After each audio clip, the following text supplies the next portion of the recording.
just push. You got it, guys. Do the best you can do. Just go. Come on, push it through. Chest up. Make sure your body stays centered. Over your front leg and back leg. Push through. Work through the core. Shoulders, wrists, elbow in line. Are you giving it that power move? Come on, Corey. You got to work through. Same chest is up. Chin is in a nice position. Back leg is down. You got it. Come on. Keep going. 2, 1. Ready? Come on, push. Come on, let's go. You see these abs? You see her working? She's creating that power. She's gonna hit my arm. Come on, get down. Keep pushing, keep going, guys. Come on, push, come on. There you go. Nice back and up. You're almost there. Stay in it. Are you good? Ready? Take it out. There you go. When you max, then you gotta take a break. You write it down. So that it's okay to reach that max.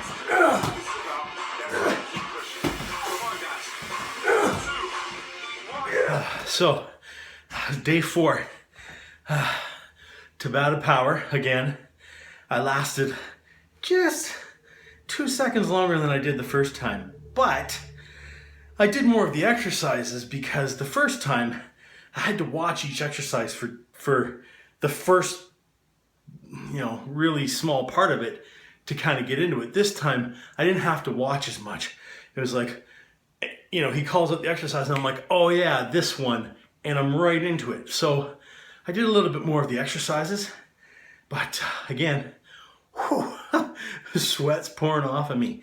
I know that I'm supposed to stay off the scale. I know that. I know that. And I know that when I do my measurements and stuff like that, a weekly weigh-in and measurement, there's nothing wrong with that. Although I could even skip the weigh-in. I really should just go with the measurements. But I tell you, when you work so hard at something, I couldn't resist. And, this is Thursday, started on Monday. So this is 3 full days in. And scale showing me a loss of 4 pounds. So I'm pretty happy with that. I can't wait for, to do my measurements to go along with that in a week's time. Well, not a week's time from now. A week's time from Monday. Oh man, listen to me babble. That's what happens when you completely lose everything in a good workout. You babble. I'm going to put a video up with my workout. You'll notice that instead of going down to the floor, I use my weight bench. I can still get a good full range of motion, at least to my abilities, full range of motion. And I think it's better maybe than just being on the knees, but hey, you know what? Follow the modifier, go on your knees if you have to. I don't do burpees very well at all. I mean, the size of me, it is rough on my body, extremely rough. So I do what I can, and I find if I go to the bench, which is, and when it comes to the push-ups, man, if you're really weak on the push-ups, you can't go to the floor, you even find it hard on your knees.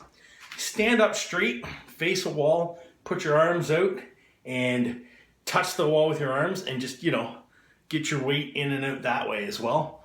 And the more strength you gain, the further out from the wall you stand. So you're going more of an angle. Then start using a chair, start using a bench, and then eventually get down to the floor, which is my goal, is to eventually get down to the floor, full toes, no knees, but that's not gonna happen for a while. I'm gonna have to lose a lot of weight. It's too much strain on my back to go down to the floor like that. Gravity takes over, my back starts doing that, no matter how hard I use my muscles to try to lift up. I only get like a couple reps in total and I'm done. And I think using the bench and getting way more reps in is much better for me than to go down on my toes on the floor and only get 2 reps in and be like, ugh. So that's the way I'm looking at it. Whatever, I'm doing something right, it's working.